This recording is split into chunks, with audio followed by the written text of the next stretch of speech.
Welcome to the Thought Brothers. Today's January 21, 2026. All the brothers are in the house and we're talking sports today. And I want to start off. How you all doing? Everybody looks good? We ready? Oh We all yeah. good, Gary. All right. I want to start off with the college football championship recap. Is Mendoza the real deal? Because the way I look at it, that dude ain't gonna ever have to buy another dinner in Indianapolis ever again in life. But go ahead, Carlos. What is the do? What's your take? You got a few minutes. We're gonna go All around right, around the man. horn. That was an interesting national championship because it just happened to be played in Miami. Miami just happened to be University of Miami just happened to be one of the teams that made it to the national championship. The head coach of Miami went to a high school in Miami, the same high school that Mendoza went to, the quarterback for Indiana. And I think somebody else there between the two staffs also went to this local high school. So it was like an all Miami affair. But Mendoza and Indiana. I think the head coach whose name for Indiana escapes me right now. He probably shouldn't. He has done a Cincinnati. fan. What's his name? Cincinnati. Sinetti. He has done a fantastic job in Indiana. I mean, I think that you look at a basketball school like Indiana getting a chance to become a football power. He did it quickly. Like he didn't go on a 5-year plan. This guy was good in his very first year, and he took it to the next level his second year. And Mendoza, I mean, right now, Mendoza looks like the real deal. I mean, he didn't throw 4 touchdown passes in the national championship, but the one he ran for showed that he's willing to give up his body. That was a heck of a play. They'll probably be remembering that play to Indiana football is the equivalent of John Riggins on fourth down running for the winning touchdown to give the Washington at that time Redskins their first Super Bowl championship. That's the equivalent of that Mendoza play. He put his body out there. He's won the Heisman. They won the Big Ten. They won a national championship. And they said the Raiders owner, Mark Davis, was in attendance. So I think what CJ said last week is probably true. We're getting ready to see some Mendoza Raiders jerseys, and it's going to go triple platinum. So congratulations to Indiana on becoming a new football power. Congratulations to Mendoza, Signetti, everybody involved. That's an outstanding effort. And I think they played against a very, very good Miami team. Even though Miami had 2 losses going into the game, they still ended up 13-3 on the season for a college football team. And they peaked at the end of the season. That was a very good Miami team. So I think Mendoza's the real deal. That's my take. Okay, CJ, take it away. Like I said, it was a good game. Like I said, very entertaining game. Mendoza definitely will go down as having, one of those all-time great college careers, all-time great college moments. Like I said, that run was, going to be an iconic moment for their football program. Incredibly well coached team, as you pointed out, Carlos. Like I think that stood out throughout the whole entire season, just how well coached the team is from top to bottom, and just their play calling and how they handle those situations. I do think the Mendoza hype at the next level is a little much. Like I think he is I have like a second round grade on him, but since there's like a weak quarterback class, I understand why, in this class he would be a first round or early first round, taking quarterback. But he reminds me more of like a Jared Goff type who was, number one pick, or maybe like a Alex Smith or something like that, where he could be a number one pick, but he's not a Cam Newton. He's not a, like a nuclear talent, or, even that iconic run.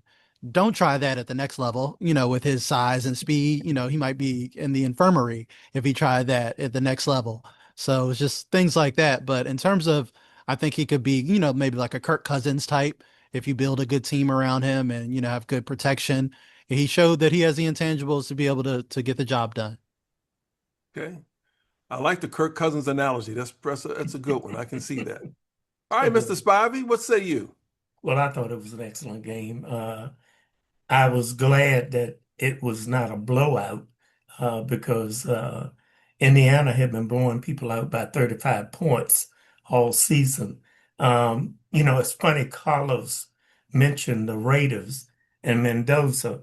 And while I was looking at the game, I don't know why, but I thought about Jerry Jones and I said, I wish it was possible that Al Davis would have the nerve to do what Jerry Jones did because I'm gonna tell you, if I was the owner of the team and in any way possible, I could get Sonetti and bring him in to coach my professional football team, I would do it and have him to bring Mendoza with him. Uh, but, it's just not too many owners out here that are willing to, no matter how good a college coach is, and 16-0, you can't get any better than that. There's not many of them willing to go out here and take a chance on a college coach. I mean, Jerry Jones did it twice with Jimmy Johnson, and then the coach, I can't recall his name, but he took him to a Super Bowl also. He was a college coach. But if I was Al Davis, I would definitely be looking at replacing Pete Carroll with Sonetti. 16-0, you can't get much better than that. And the guy has discipline on his team. I remember there was a penalty on a fourth and one, and I think the guy jumped off sides. And I recall the announcer saying very clearly, you do not see Indiana make those kind of penalties because they are not tolerated. And that tells me something about that coach. Okay.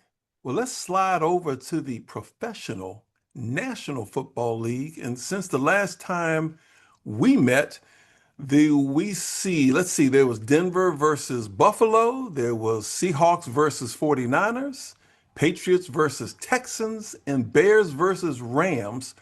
Carlos, just give us a summary of what you thought about last week's games. All right. Well, look, I called Buffalo to advance, but the game did go to overtime. And unfortunately, Buffalo made a big mistake. They fired their coach this week. Okay. Let me tell you something. If you win 12 games in the regular season, or maybe 11, 12, 13, whatever it was, Buffalo has been significantly one of the best teams in the league for the last, 7 or 8 years since they've had McDermott. I believe that's their coach. And I think Buffalo forgot that after Doug Flutie left in 2001 or 2002, Buffalo was terrible for like almost 15 years. They were just terrible. And they got, McDermott in the last 8, 9 years, and they've been fantastic. Yes, I know they're still upset in Buffalo. They have never won a Super Bowl. They got Josh Allen. They got a good team. Man, if that guy's going to win 12 games a year or more, I would just let him stay there. Eventually, they'll break through. But what's going to happen now with Buffalo, I believe they're going to bring a new coach in. It's going to take a year for them to get back on track. They'd be lucky if we can't go 500 anymore because it's a 17-game season unless they change that. I believe they're going to hover somewhere around 8 or 9 wins, and they're going to have to rebuild. So we'll see what happens. I just think that was a bad mistake. And then also, we talked about the Cleveland Browns, and even though they weren't in the playoffs, their coach, Stefanski, was like a 2-time coach of the year with the Browns. Yeah. Have they forgotten how bad the Browns have been? I mean, we got to go. They're still talking. Their most beloved player is still Jim Brown. I mean, from the 50s and 60s. So Stefanski ended up in Atlanta. I think they should have kept Stefanski. Now, the only thing that may work to their advantage is a new coach may give Shedeur Sanders a better outlook. But those are the two things that sort of threw me off a little bit this week. As far as the matchups for this coming weekend, even though Denver has the home game, they don't have their starting quarterback. Put New England in the Super Bowl. If you don't have, look, the way the NFL is built today, you put so much into your starting quarterback. There are very few backup quarterbacks that can win games when the starting quarterback goes out. And Denver doesn't have one, unless they're going to try to, maybe they can sign Phillip Rivers again from the Colts at 44. I don't know, man. But Denver without Bo Nix doesn't have a chance. New England's in the Super Bowl. Now, we're talking about right now the Rams. We're talking the Rams versus the Seahawks. Look, the Seahawks look unstoppable. Darnold, man, Darnold's got something to prove, man. He was terrible with the Jets. He was outstanding last year with the Vikings, and he's outstanding with the Seahawks. They got a young coach. They're just killing it, man. San Francisco did not have a shot. So right now, just call it, man. The Seahawks versus the Patriots. And you know what? I like that Seahawks team. That Seahawks team looks unstoppable. I'm calling it right now. Seahawks over the Patriots in the Super Bowl. That's my Okay. take. All right, CJ. Um, for the Buffalo situation, I think that was definitely the wrong person getting thrown under that bus for sure. Like I said, if there was an issue in Buffalo, it's absolutely the GM. Like Josh Allen, they got rid of his only elite receiver that he had in Stephon Diggs. Guess where Diggs is? New England, making Drake May a happy young man. So that's a GM problem. I don't know how you justify firing, as Carlos said, the coach who is just continually successful, who has made, rosters with not a lot of big names, into deep playoff runs. So that's a little perplexing, but I don't like the Bills, so I don't really care about that. That's a Buffalo problem. Um, Beyond that, I would say don't sleep on the Broncos. Like the defensive side of the ball, that's a great defense.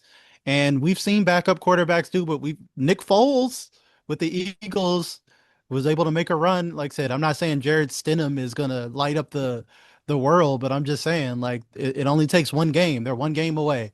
It only takes one good game on a guy they don't have a lot of tape on and things like that. I'm just saying the crazier things have happened. If we're moving on to Seattle, I think Seattle was definitely dominant. They definitely have a lot of great momentum, but I definitely think as well the 49ers were kind of just out of gas this postseason, losing Kittle, losing with all the injuries and things like that. I think the 49ers were just completely out of gas. So I don't know if I'm more impressed with the Seahawks or more disappointed in just how flat the 49ers were for that game. We talked about Drake May a little bit. I do like the Patriots. Drake May is proving the doubters wrong. He's got a lot of talent, but that was a CJ Stroud disaster class. Like that was CJ Stroud just soiling his britches on national TV. It was hard to watch. The interception after interception after interception. They have a dominant defense. If he just had an average game, the Texans would be going to the next round. But he had one of the worst games you've ever seen in the playoffs. Or even I think Troy Aikman on the broadcast had to say something like, "Look, man, I got to keep it real. They got to talk about C.J. Stroud's future. He's in year 3, and they're already talking about like, we might have to do something about this." So I also think that's a GM situation too, because his left tackle was out there protecting Jaden Daniels and Marcus Mariota this year. So you get rid of a young quarterback's left tackle, that's going to cause a young quarterback a lot of problems. So, in the last game, the Bears came up short after Caleb Williams makes one of the greatest throws I think I've Oh, ever seen in wow. my entire life. Just ridiculous. But unfortunately for the Bears, they got the full Caleb Williams experience.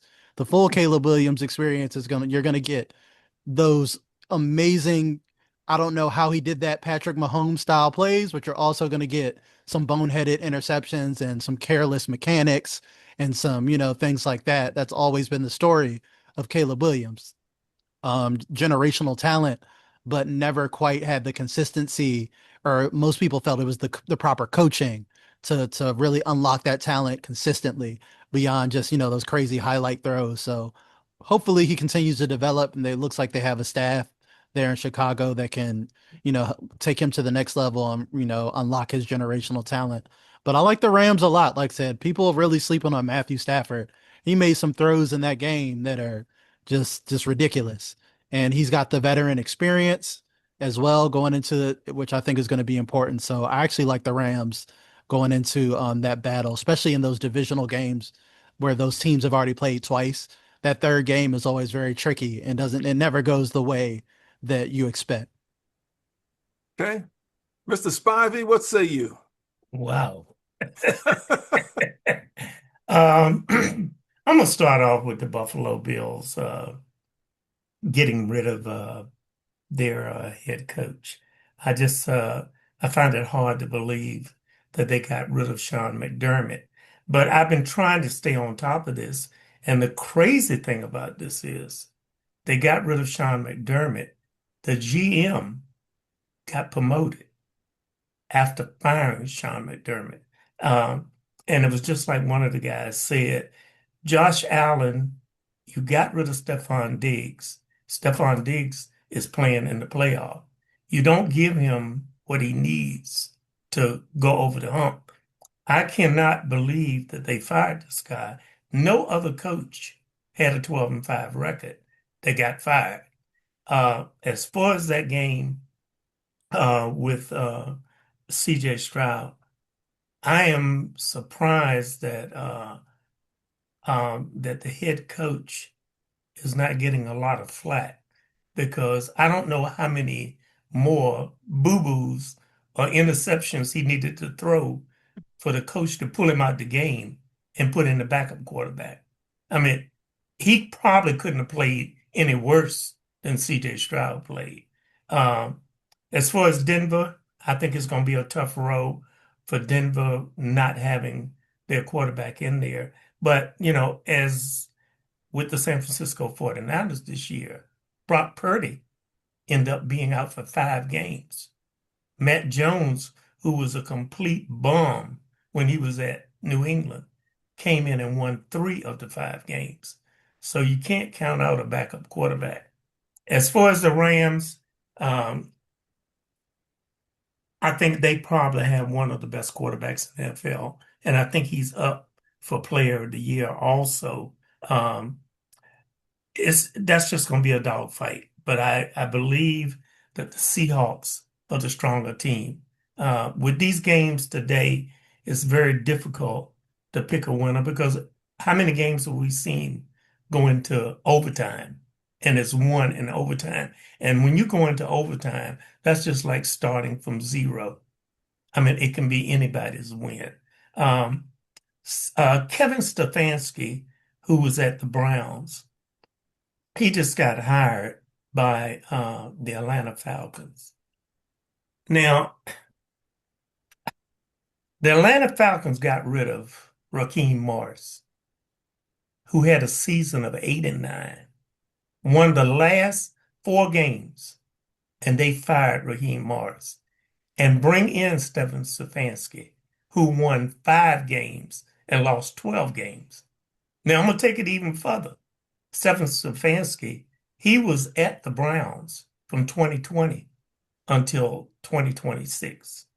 His record was 8-26. Raheem Morris was at Atlanta for only 2 years, and his record was 16-18. As the kids say in CJ's group, make it make sense. Because it does not make sense to me. Yeah. It's just it's crazy. John Harbaugh had the same record as Raheem Morris, 8-9. He signed with the Giants for $20 million. Today, I don't think Raheem Morris has had a head coaching job after going 8-9 and winning the last 4 games for Atlanta. And that's my take on the upcoming games. I got something else I'll bring up later. All right. Well, what we'll do, we'll just let you sound off just on just about anything. But before we do that, I just want to lock in for our viewers who ask me sometimes, where do the fellas stand on their Super Bowl picks? So we just want to lock you in this week. Carlos, you made yours, but let's, for the record, who do you think is going? Or who's your team? Who do you think will win? Seattle. Seattle over New England. Okay. CJ? I'll do the Rams over New England. Okay. Mr. Spivey?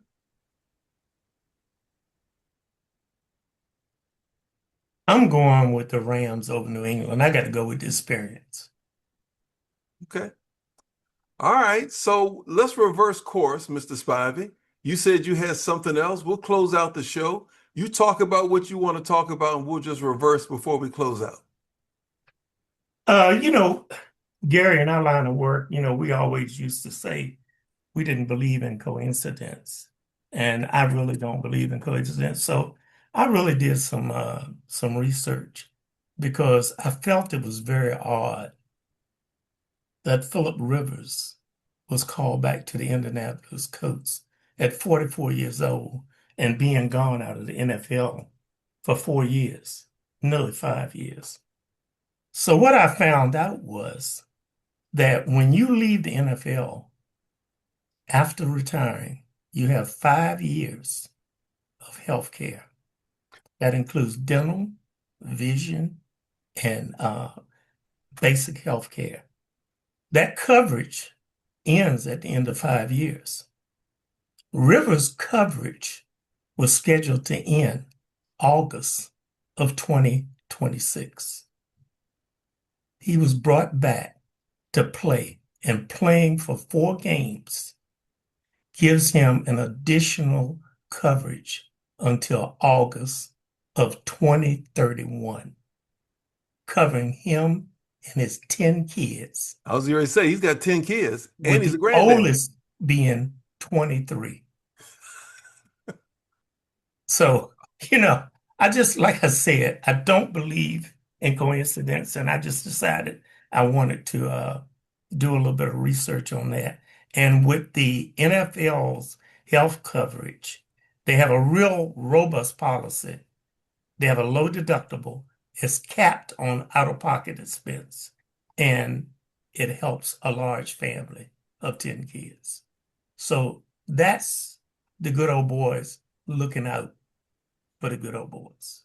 Man, you just made the conspiracy theorists happy. They're like, look at that researcher. And that ain't no AI. That's a Yeah. fact. Okay.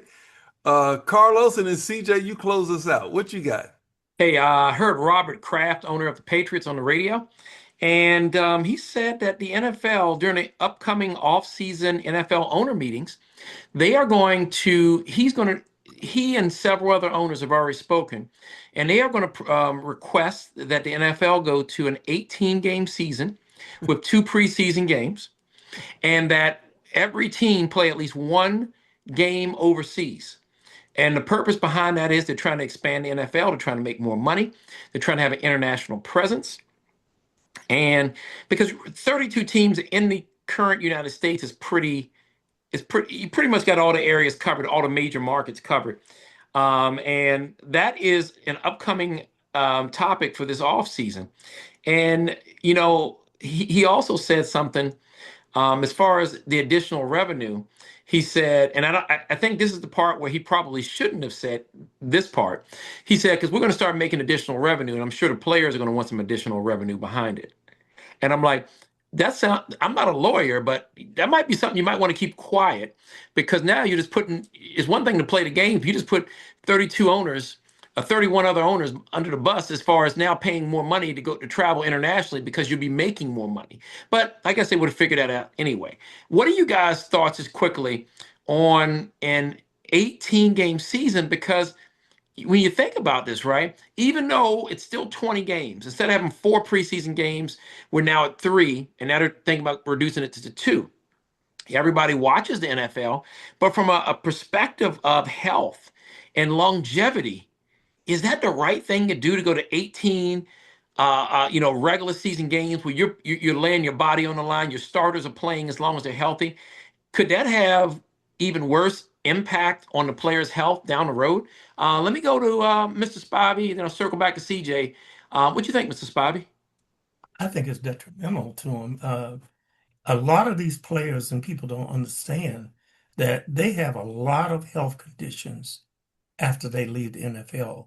And this concussion, what is it, CTE? CTE. That is one of the biggest things that they are finding.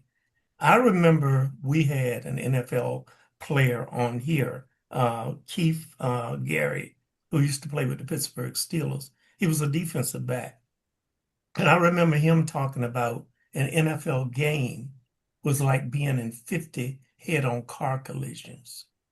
So can you imagine doing that 18 games in a season? And I think that this is just the tip of the iceberg.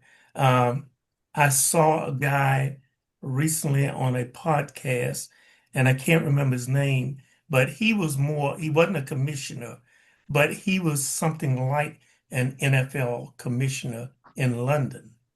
And they're setting these guys up all over the country. This is just the start. They're going to end up probably, if they can, extending this up to 20 games and they're going to end up having NFL teams overseas. Okay, CJ, you answer that question and then close us out. I think it's a terrible idea. As you said, for the health of the players, it's a terrible idea. But for capitalism to make, some extra bucks for the owners, it's a great idea. So that's, what their main motivating factor is. As we just talked about a story about a 44-year-old grandpa coming back to get 5 more years of health care.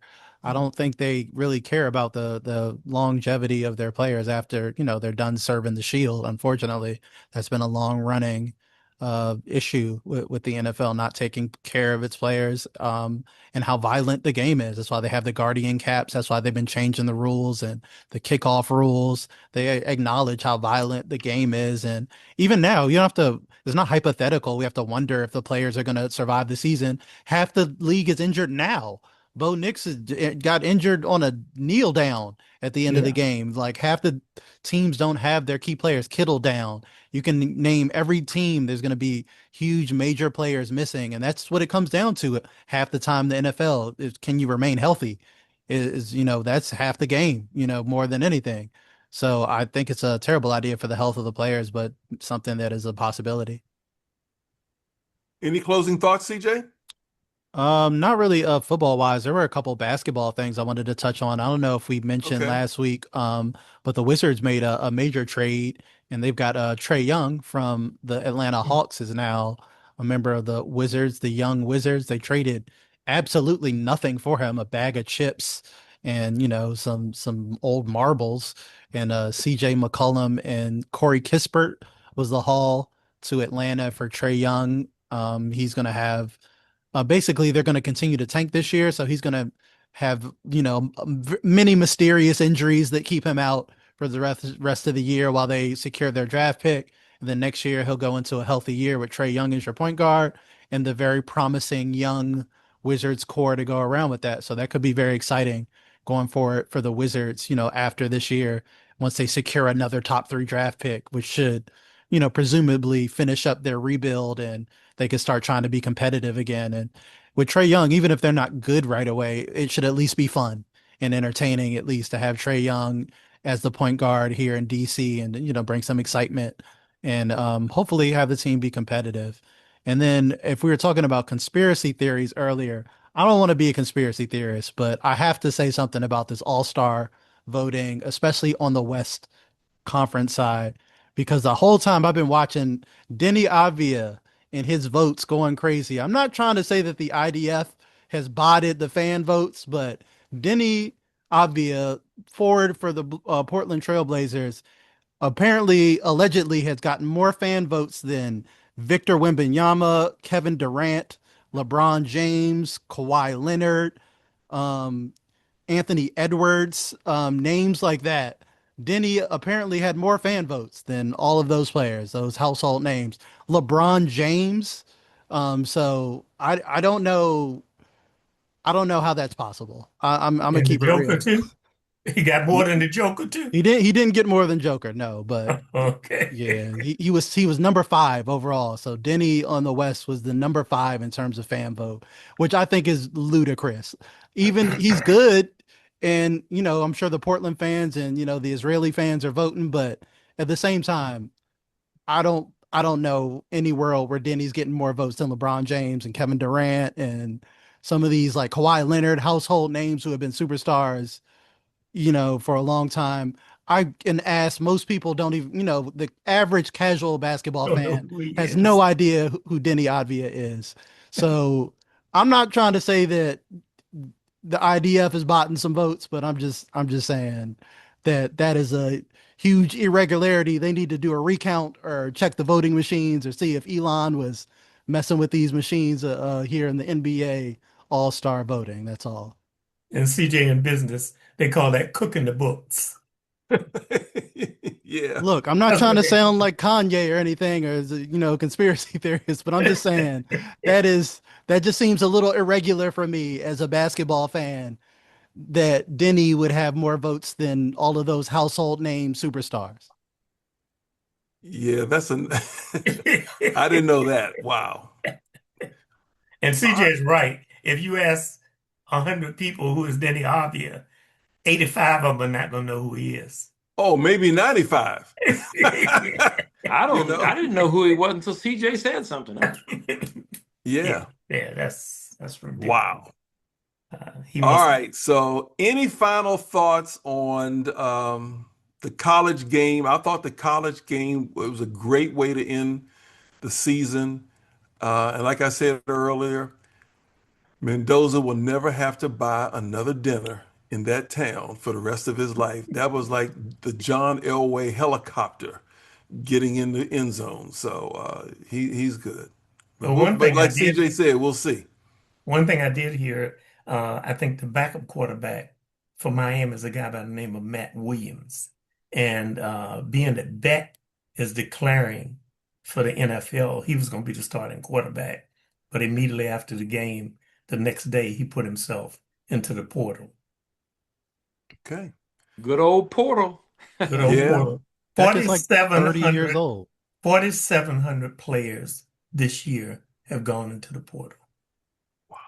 What'd you say, CJ? Like Beck's like 27 years old. Like he should Yeah. go to the NFL. Like keep using his eligibility to come back. Like Yeah. college sports is getting ridiculous with the number of years of eligibility that they're granting these players, and Yeah. some of these grown men coming back and using their eligibility is becoming a real issue. And like I said, with the portal, like every year, it's just like every kid rushes to the portal, and we got basically free agency in college.